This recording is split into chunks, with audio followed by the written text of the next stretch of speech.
Good morning. ઉઠી ગયો સવારમાં, બ્રશ કરવાનું બાકી છે. બ્રશ કરીશું.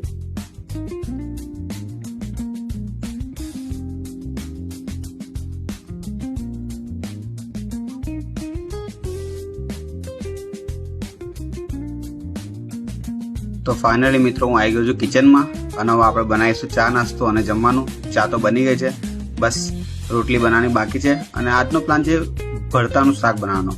તો પહેલાં ભરતું આપણે શેકી લઈએ, દેન લોટ બાંધી દઈશું. આ લોટ બાંધ્યા પછી આપણે રોટલી બનાવીશું અને ચા જોડે રોટલી ખાઈ લઈશું, કારણ કે ચા બની ગઈ છે. દેન સાઈડમાં ભરતું પણ શેકાતું હશે. તો તમે આ વિડીયોમાં બન્યા રહેજો અને તમે જુઓ કે મારી મોર્નિંગ જર્ની કેવી હોય છે. Thank you guys. તો મિત્રો હું આવી ગયો છું કિચનમાં. આઈ થિંક ભરતું શેકાઈ ગયું છે અને હવે આપણે બનાવીશું રોટલી. સવારનું કામ બહુ ટફ હોય છે, કારણ કે પછી ઓફિસ પર મારે ચાલુ કરવાની છે. હું વર્ક ફ્રોમ હોમ કરું છું, તો સવારે 5:30 વાગે ઉઠું છું મિત્રો. અને પછી બહુ કામ હોય છે, કારણ કે પાણી ભરવાનું હોય છે અને ઘણી બધી વસ્તુઓ. સવારે અડધો કલાક કસરત બી કરું છું. તો બી બધું કામ થઈ જાય છે આમ તો ટાઈમસર, બટ થોડું ટફ પડે છે.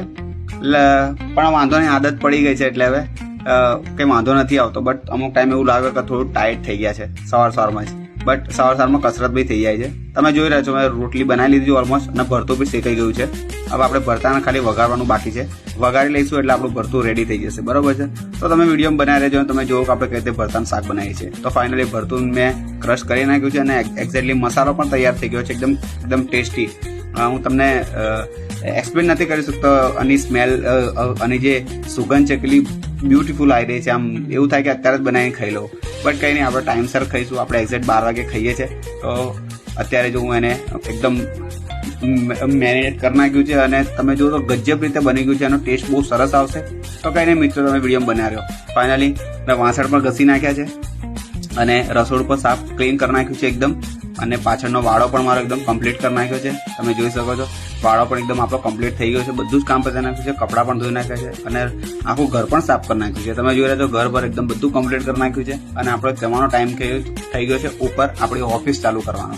તો ફાઇનલી મિત્રો હું આવી ગયો છું મારા ઉપરના રૂમમાં અને આ મારી નાની ઓફિસ છે. હું મારું ગ્રાફિક ડિઝાઇનિંગનું કામ કરું છું સવારે 8 વાગ્યાથી સાંજના 6 વાગ્યા સુધી. તો તમે વિડીયોમાં બનાવી રહેજો મિત્રો. હવે આપણે મળીશું સીધા સાંજે, કારણ કે ચાલુ કામમાં ફોન નહીં યુઝ થાય. તો મિત્રો સાંજે લગભગ 4:30-5 વાગી ગયા છે. મેં થોડુંક ટાયર્ડ હતો તો પછી પીસી જલ્દી બંધ કરી દીધું. અને અત્યારે હું મારા મિત્ર વર્ગીસ સાથે આવી ગયો છું બગીચામાં ફરવા માટે. તમે જોઈ રહ્યા છો બધા સાંજના સમયે બધા ચાલવા માટે આવી રહ્યા છે, કારણ કે વરસાદ પડ્યો હતો એટલે માહોલ એટલો મસ્ત છે અને ઠંડો. બહુ મજા આવી રહી છે મિત્રો અહીંયા આગળ અત્યારે. તો ગ્રીનરી પણ બહુ સરસ છે. તમે જોઈ રહ્યા છો દૂર સુધી ગ્રીનરી દેખાય છે અને સારું એવું ફીલ થયું છે, કારણ કે સવારથી સાંજ સુધી કામ કરીએ પછી થોડુંક રેસ્ટ લેવા માટે આપણે અહીં ગાર્ડનમાં આવવું જરૂરી છે. અને અમારું ગાર્ડન છે. તમારો મિત્ર વર્ગીસ પણ તમે જોઈ રહ્યા છો સાઈડમાં વિડીયો ઉતારી રહ્યો છે. એને પણ સરસ લાગ્યું, કારણ કે એને ફર્સ્ટ ટાઈમ જોયું આ ગાર્ડન, કારણ કે ખાસ આવતો નથી.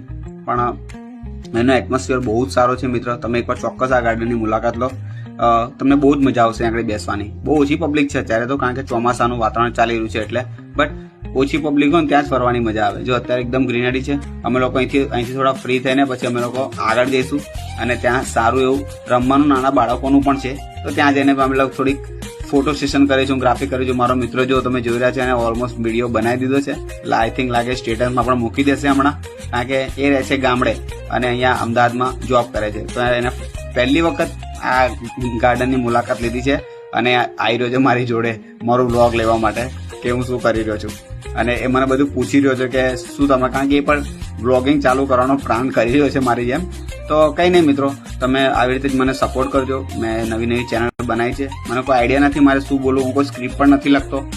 જે દિલમાં હોય એ તમારી સાથે હું શેર કરું છું. તો મને સપોર્ટ કરજો, કારણ કે મને તમારા સપોર્ટની બહુ જરૂર છે. તો થેન્ક યુ મિત્રો. મને અત્યાર સુધી તમે લોકોએ મારા વિડીયોને મને જોયો, મને સપોર્ટ કર્યો, માટે તમારો આભાર માનું છું. અને પ્લીઝ આ વિડીયો તમે તમારા મિત્રોમાં શેર કરજો, કારણ કે મને તમારા સપોર્ટની ખૂબ જ જરૂર છે. તો થેન્ક યુ મારા આજના આખા બ્લોગને તમે જોવા માટે. Thank you so much.